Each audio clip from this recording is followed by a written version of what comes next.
Flying Eagles have been placed in a challenging group for the tournament following the official draw conducted by the Confederation of African Football.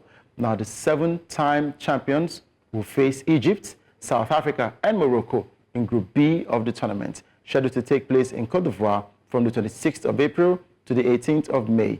The Flying Eagles finished third in the 2023 edition hosted by Egypt. Former Malian international Adama Coulibaly, who assisted with the draw at the CAF headquarters in Egypt, described Group B as the toughest, making it the group of death. Host Côte d'Ivoire will compete in Group A against DR Congo, Ghana, Tanzania, and the yet-to-be-determined representative from the Central African Zone, while Group C consists of defending champions Senegal, Zambia, and 2 tournament debutants, Kenya and Sierra Leone. The top 2 teams from each group, along with the 2 best third-place teams, will advance to the quarterfinals. Ibitayo Coulibaly has said Group B is a group of death. Yes, we totally agree with this one, but of course we still see action in the other groups as well. Yeah, definitely see action in that group, but that's the worst case scenario we could have had in the draw. I mean, it doesn't come tougher than that. You have Egypt, you have South Africa, and then you have Morocco.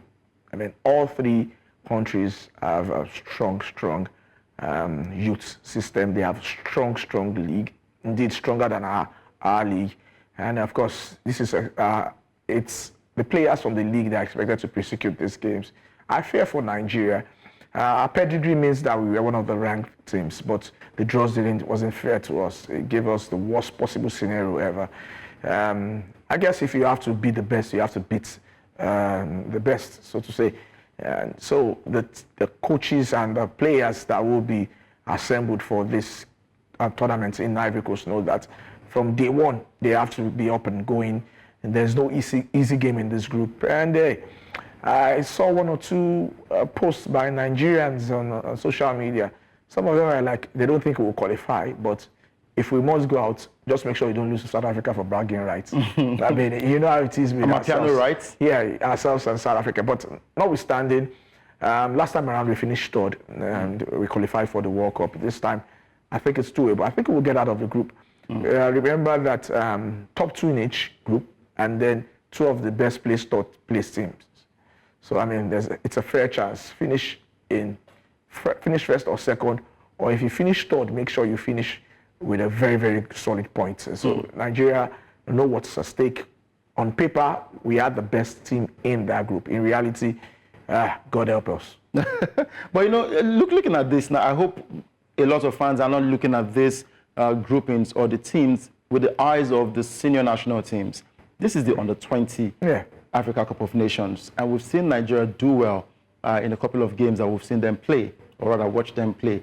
Now we're in the group of death, so to say, but against the likes of Egypt, South Africa, don't you think that Nigeria has a chance to even finish first? Because, yeah, like you rightly said, on paper, we have one of the best teams, and I totally agree with you, because when it comes to talents, there are plenty in the country.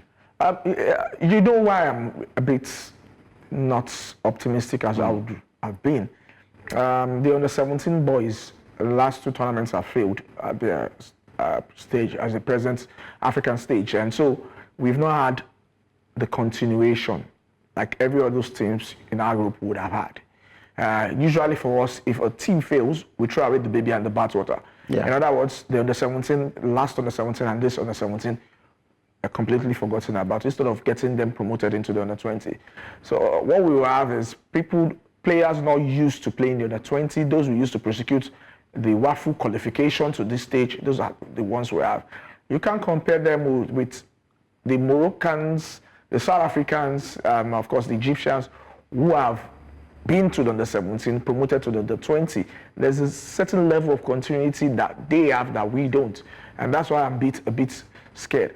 Our team is ranked, one of the top-ranked teams, because of our pedigree and what we've done in the past, not what we are doing now. And unlike the national team, where, yes, for the next 5, 7, 10 years, is the same set of players you keep bringing in. And then you phase out the older ones, bring in the younger ones. For the age group, it is not so. Except I've seen, we're set to play friendly with Egypt. That was scheduled before the draws. I don't know if that will still hold. I don't know, because we are now in the same group with Egypt. Yeah. That speaks volume. Whether that friendly will still hold, it's supposed to be a 2-leg friendly in Egypt. I don't know about that, but I saw the list the coach dropped for the friendly, and bar the players like Adama, who we know, I mean, plays for Bayelsa United, has been in and out of the age grade setup. I mean, it looks like relatively a new squad, and almost 60% of them are playing for an academy team, and that is a worry in itself. You can't be playing on a 20 level and your boys are not playing in your league. If you see an Egyptian on the 20 side, 98% of them will play in their league. You see, go for any other country. Senegal, that's the defending champion, 95% to 98% will be playing in their league. But for us, it's different. Over 50% playing in academy. Yeah, in other words, but it's not the under 17. But it's called the under 20, right? Yeah. So how many of these under 20? How many players in the Nigeria Premier Football League are even 20? You ask yourself that question. How many of them are even 20, 21, or even 19? How many of them would you see? That's an indictment on our league. It's not a big indictment on our league. If you don't have loads of 20-year-olds or 20-year-olds or 19-year-olds playing in your league, man, then the league is not. Look, so I wouldn't want to agree with you on this, because if you take it, because the MPFL is Nigeria's top flight league. Yes. The EPL is England's top flight league.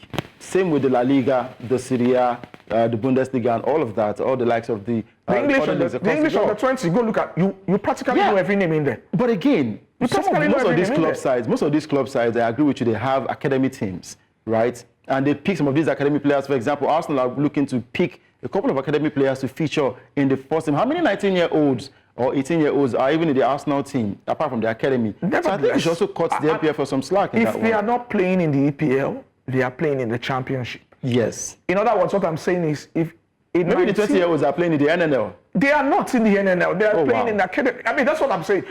It's not competitive. The academy has, yes, most academy in Nigeria, we know how it is built. It's, I mean, people will call it target, quote unquote, a traveling team. It's preparation for the players to get them abroad. And in other words, they are trying to avoid competitive games for them not to get knocks, because they want to get them fully fit before they travel. And that doesn't prepare them for competitions like this that is coming up. You're playing against players that are playing competitive games, whether it's the top tier of your country or it's the lower tier of your country, whether it's the NNL, I don't mind. I'm saying they are not playing competitive club football. That's what I'm saying. They are all in academy. Over 50%. I understand if there's exception. 10, 20, 30%, I can go away with it. Over 50% from the academy. The problem lies in our league. We need to. And that's why, basically, that's why we are not good enough. Let's be honest with ourselves. You look at the Senegalese team, the one that won the defending champions. Go look at where every other they play. They all play for a club side. And it gives them the competitive edge. They play week in, week out with teams and rivals that are looking to get an edge over them. And it sharpens them. It gets them fitter, gets them stronger. If you're playing in academy, you are like a protected egg. Nobody wants any harm to come to you. Wow. Most of those academy owners want to get you over to your European clubs fully fit and reap the benefits. And this does not benefit Nigeria. I'm talking about, I don't have nothing against players playing in academy, but for Nigeria's sake, I'm saying the bulk of our players should be coming from academy. It should be coming from the players that play. You go to NNL, those teams in NNL, bulk of those players are very, very young. You see them playing week in, week out. They should come from there. And the ones that make it into the MPFL, they should come from there.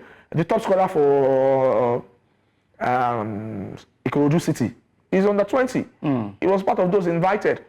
All well and good.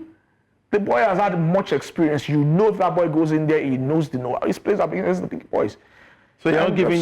I'm just overtly concerned about. You're not giving the fly, brother. If you're going to see the future, where do you think Nigeria would finish the Flying Eagles?